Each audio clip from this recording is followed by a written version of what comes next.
Estamos em julho agora e estamos no nosso primeiro estudo do mês. Vai ser um julho muito especial. Esse mês, como vamos ter a nossa conferência, a InaConf, já estou deixando o recadinho aqui muito importante. Na segunda semana, nós não teremos o estudo das lâminas, tá? Não teremos a nossa célula, porque você vai poder participar online de todo o tempo da nossa conferência. Inscreva-se e participe conosco. Semana 1, o nosso estudo é João 10, o bom pastor e as ovelhas. Então vamos falar sobre Jesus, o nosso bom pastor. Bom, no nosso tempo de dinâmica, começando a nossa célula, quero deixar para você um pedido. Por favor, ao ler o texto, que está em João 10, logo no início, Jesus faz algumas afirmações sobre o bom pastor e um mercenário. Algumas traduções dizem um assalariado, alguém que recebe para cuidar das ovelhas, porque não é o dono delas, né? Então, queria que você fizesse uma lista de características de cada um deles, de um bom pastor e de alguém que é um mercenário. Depois de fazer isso, individualmente, eu queria que você conferisse com o pessoal da sua célula quais são as características que você colocou. Pode ser também, além daquelas que estão ali listadas na Bíblia, outras características que você imagina que tenha alguém que realmente é dono de um negócio, é dono daquelas ovelhas e alguém que está apenas trabalhando ali. Depois disso, eu queria que você compartilhasse com a sua célula essas características e pensasse quais foram os momentos mais marcantes da sua vida em que Jesus se manifestou como um bom pastor.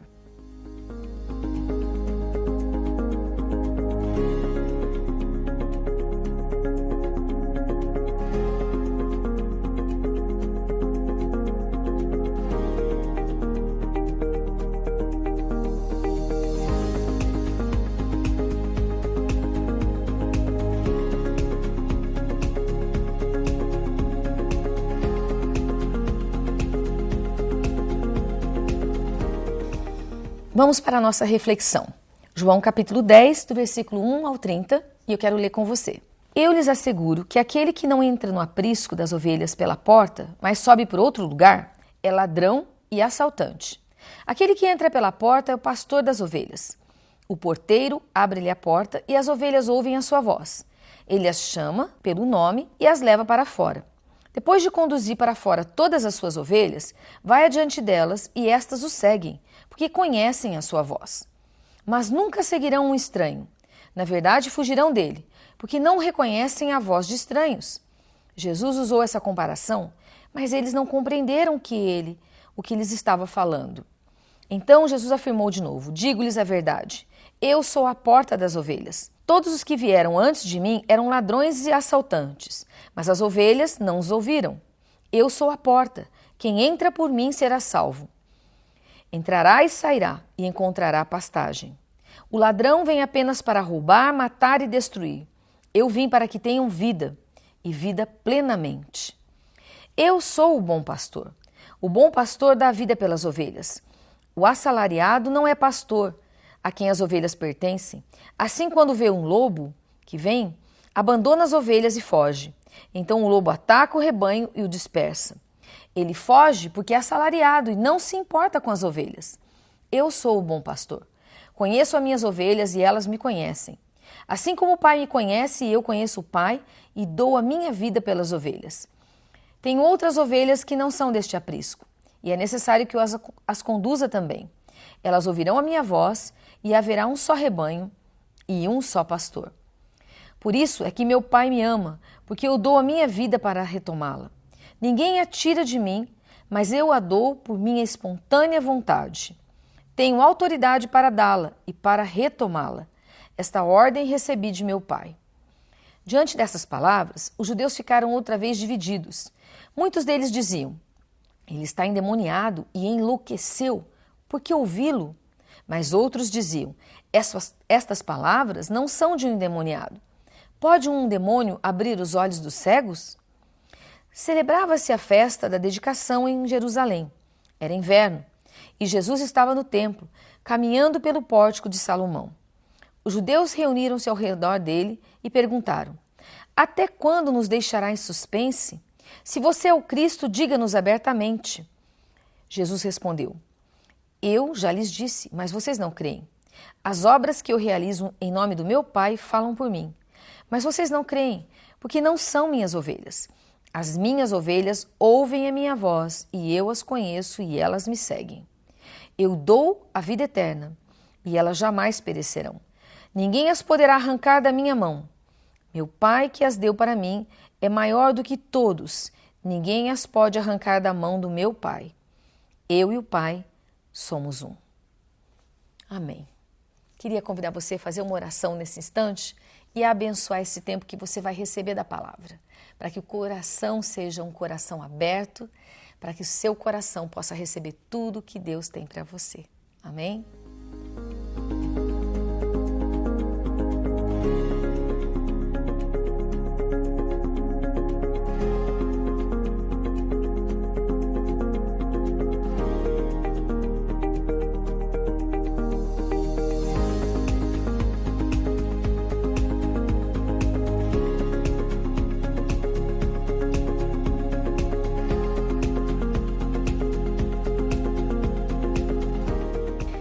Essa história que Jesus contou tem alguns personagens. Tem o pastor, as ovelhas, a porta, o ladrão e o mercenário e até um lobo.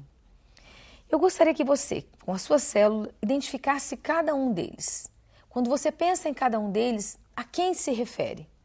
Jesus explicou alguns deles, mas eu gostaria que você desse nome a alguns deles nesses dias.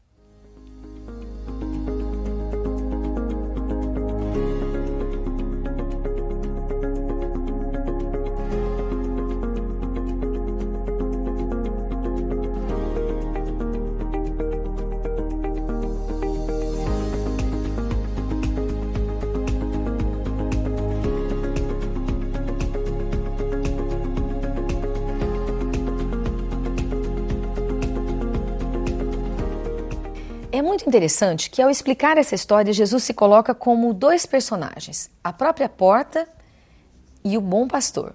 Vamos falar primeiro da porta, que está no versículo 7 e no versículo 9. Repare bem, sendo a porta, ele é o caminho da salvação. Assim é preciso passar por ele para entrar no reino de Deus. Todo aquele que entregou a sua vida a Jesus, fez sua oração de entrega, passou pela porta. Encontrou em Jesus o caminho para Deus. Então é necessário, para se tornar filho de Deus, passar pela porta. Isso é muito importante. Gostaria que você pensasse um pouquinho. Quando foi que você passou por essa porta? É importante que você tenha no seu coração a certeza de que você passou por essa porta. Muitos de nós fizemos essa escolha como um processo na nossa vida. Você não consegue se lembrar de um dia exato onde você fez um convite, ou aceitou, melhor dizendo, o convite de Jesus e entrou por essa porta. Alguns de nós sabemos exatamente qual foi o dia, mas alguns de nós crescemos dentro da igreja, nos lembramos de muitos acampamentos, lembramos de muitos momentos especiais que Deus falou conosco, mas não conseguimos identificar um dia certo. É importante apenas que você tenha certeza de que você cruzou essa porta. Faça isso. Pense por um momento. Quando foi esse momento que você cruzou essa porta?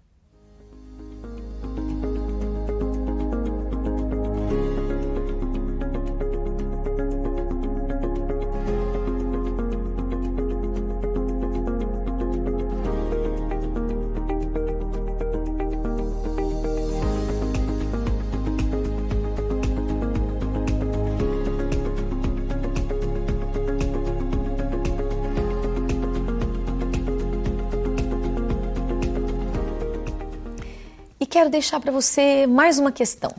Com certeza você já ouviu isso de muitas pessoas. Todos os caminhos levam até Deus. Mas isso não é verdade. Você sabe disso. Porque nós acabamos de falar, que há um só caminho, que é Jesus Cristo. E como é que você sente quando você escuta isso? Qual é a sua atitude? O que é que você faz? Você responde imediatamente? Você se retrai, fica quieto? Em que circunstância você conversa? Você pensa nisso como uma oportunidade para falar alguma coisa? Como é que você reage diante dessa frase? Todos os caminhos levam até Deus.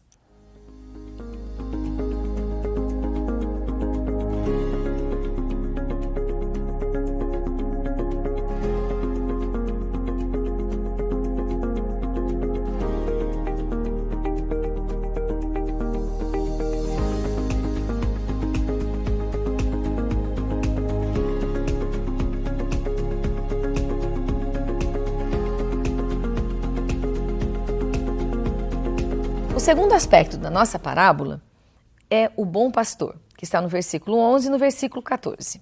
O que é que o bom pastor faz pelas ovelhas? Responda e converse sobre isso na sua célula.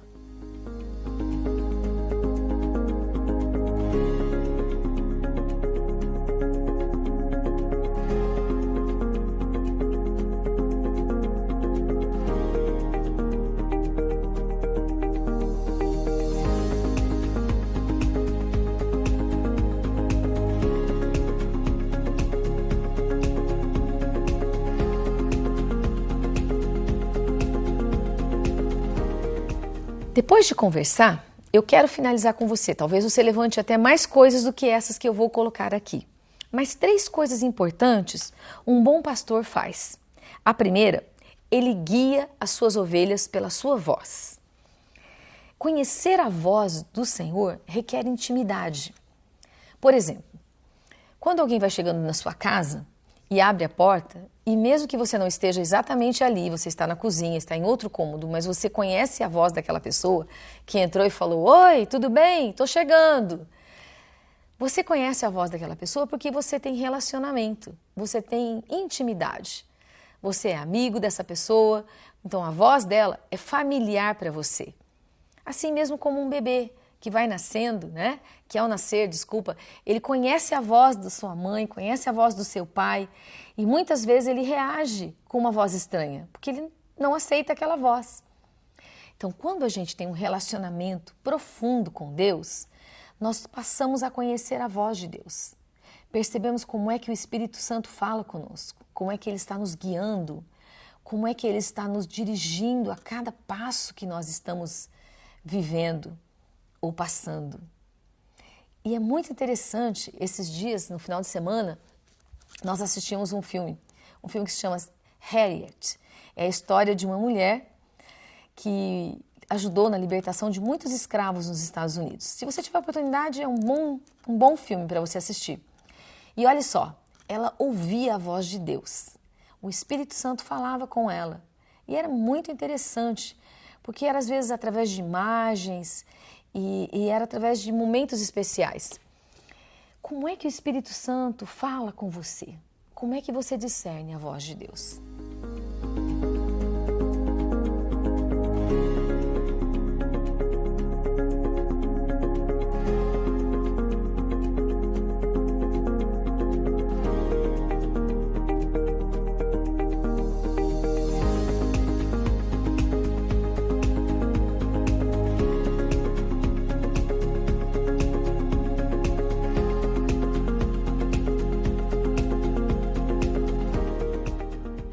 Segundo aspecto é que ele dá a vida pelas ovelhas.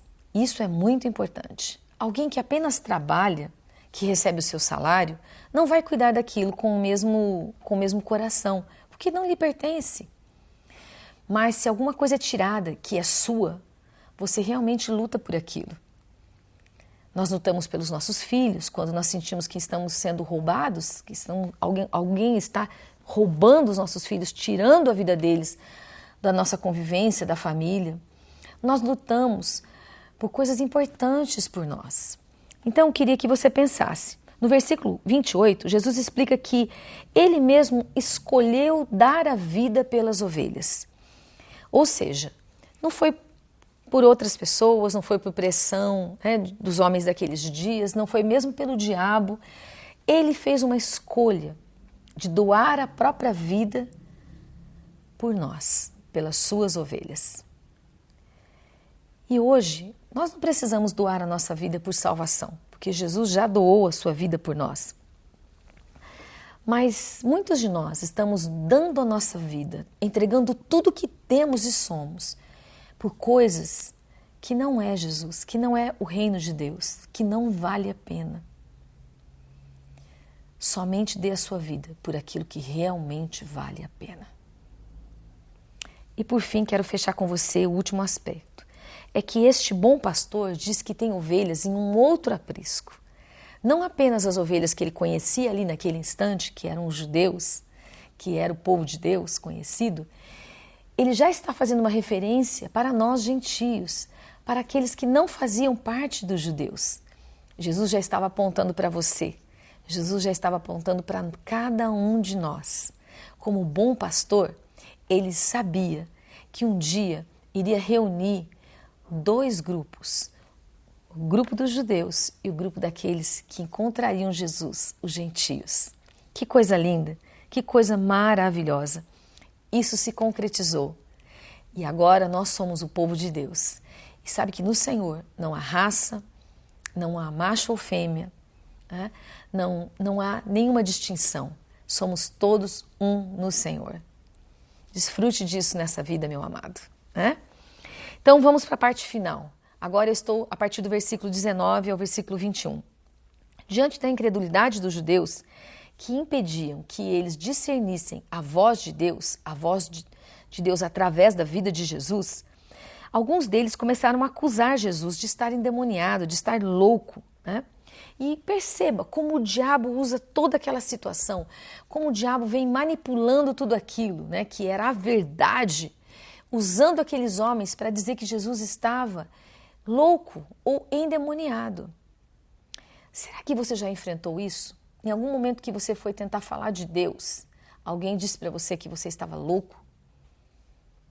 Ou que aquilo que você estava falando não vinha do próprio Deus, mas vinha do diabo? Se você já viveu isso, compartilhe com a sua célula.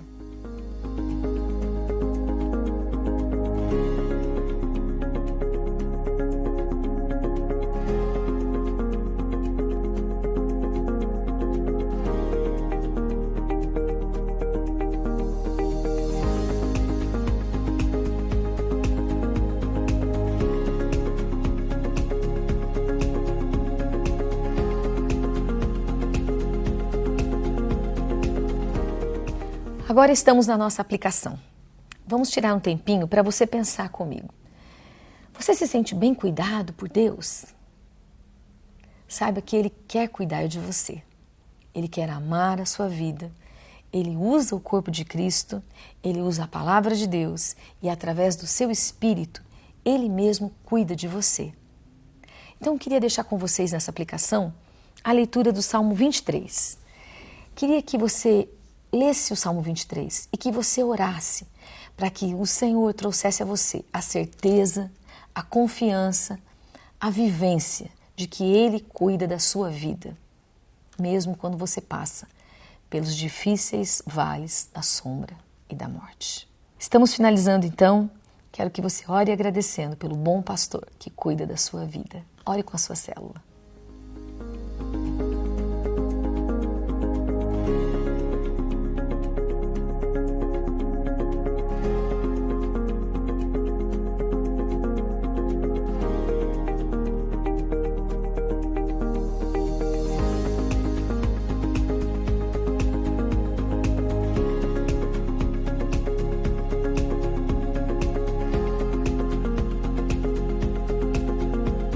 Bom, recadinhos dos nossos avisos aqui. Continue em casa, se você é parte do grupo de risco, se você é uma das nossas crianças, né, ainda menor de 12 anos, você precisa participar online. Então, entre no nosso site e siga conosco. Vou pedir para o pessoal deixar aqui o site para você acompanhar, né, e convidar outras pessoas para participarem também. Nós continuamos com a nossa Cesta da Generosidade, abençoando muitas cidades, abençoando outros projetos, abençoando a nossa cidade principalmente. Participe conosco toda sexta-feira, traga mantimentos e sirva, né, o corpo de Cristo. Também prepare-se para o Mega Bazar. Nós ainda não sabemos como vai ser, mas já estamos arrecadando e você pode abençoar, trazer aqui na igreja ou trazer na sexta-feira. Se você tem móveis ou coisas muito grandes que são difíceis, né, de difíceis locomoção, chame aqui no escritório e nós vamos enviar alguém até a sua casa para retirar para você aquilo que precisa ser trazido até nós, ok? E também, nossa livraria, como você sabe, está funcionando online e você pode comprar, você pode retirar aqui, você pode receber na sua casa e você pode abençoar muitas pessoas investindo na vida delas, livros que realmente edificam e abençoam cada pessoa, né? Então vamos lá, vamos participar. Nossos turnos continuam, né? Na quarta-feira. Fique ligado para saber como vão ser, se nós já estamos no presencial ou continuamos online e no drive-in, né? E também Lembrando que nós estamos com a nossa InaConf. Faça sua inscrição, participe conosco, chega junto lá, né? Você e a sua família da sua casa vão receber uma palavra especial. Temos os nossos convidados, pastor Luciano Subirá, pastor Costa Neto, pastor Sidson de Portugal. Então você vai ser muito abençoado nesses dias, somente durante as noites. Vamos ter bate-papo também, bate-papo sobre finanças e gestão pessoal, bate-papo sobre a nova geração, sobre jovens e adolescentes, para você participar junto, né? E no domingo, a nossa conferência continua. Veja só, o nosso tema desse ano é Realinhe. Faça sua inscrição. E olha só, a seguir nós deixamos um vídeo especial com várias dicas sobre como participar de uma célula online. Vai ser muito importante você assistir. Chega junto. Oi, gente! Hoje eu quero passar para você algumas dicas bem importantes de como você pode participar melhor na sua célula, já que ela está sendo online. Nossa primeira dica é: veja o vídeo de estudo antes de participar da célula. Se você fizer isso, você vai aproveitar melhor o seu tempo durante a célula. Já que estamos em aplicativos que duram poucos minutos, é muito importante que você interaja com rapidez e conhecendo o assunto que vai ser abordado na célula. Dica 2. Desligue o seu áudio. Abra apenas quando você for falar ou quando for convidado pelo seu líder de célula para participar. Assim, ninguém fica ouvindo o barulho que está por trás de você durante a sua participação. Dica 3. Vista-se como se estivesse na sua célula realmente. Pijamas e outras roupas muito largadonas lá não combinam com a sua célula. Por isso, sente-se no seu sofá, na sua cama ou algum lugar que você vai participar e esteja vestido adequadamente para aquele momento, tá bom? Dica 4. Seja proativo e participativo na medida certa. Acrescente aquilo que você tem para contribuir com toda a célula, mas deixe que outras pessoas participem. Assim, todo mundo vai ter um tempo bem legal e todo mundo vai poder interagir na medida certa. Por fim, a última dica é: dê sugestões de como melhorar sua célula e também convide outras pessoas para participar dela. Mesmo que seja online, você pode convidar amigos, parentes, pessoas que estão em outros lugares, mesmo em outras cidades, para estar junto com você e receber a palavra. Não perca essa oportunidade. Deus está nos convidando para estender o reino dele de uma nova maneira. Então participe dessa nova maneira e deixe Deus te usar. Uma dica extra: participe de todas as nossas mídias e redes sociais. Inscreva-se no YouTube, siga a igreja no Facebook, no Instagram e siga também o seu pastor. Siga todos os pastores. Siga cada um que você conhece da sua célula e interaja. Envie os vídeos, convide pessoas para participar. No momento dos cultos, envie um convite para que ela assista online. Você precisa engajar-se. É um momento em que nós, como igreja, estamos aprendendo como nos relacionar através da internet. Isso precisa de uma medida de sabedoria, isso precisa de uma medida de graça. Você precisa ser sábio, enviar coisas que edificam, ministrar a palavra de Deus. Não perca essa oportunidade, mas também não se exponha. Não exponha sua vida pessoal, não discuta na internet, não coloque opiniões para combater uma outra pessoa, porque isso não vai abençoar e não vai edificar. Essas foram as dicas para você participar melhor da sua célula e interagir online de maneira a abençoar todo mundo.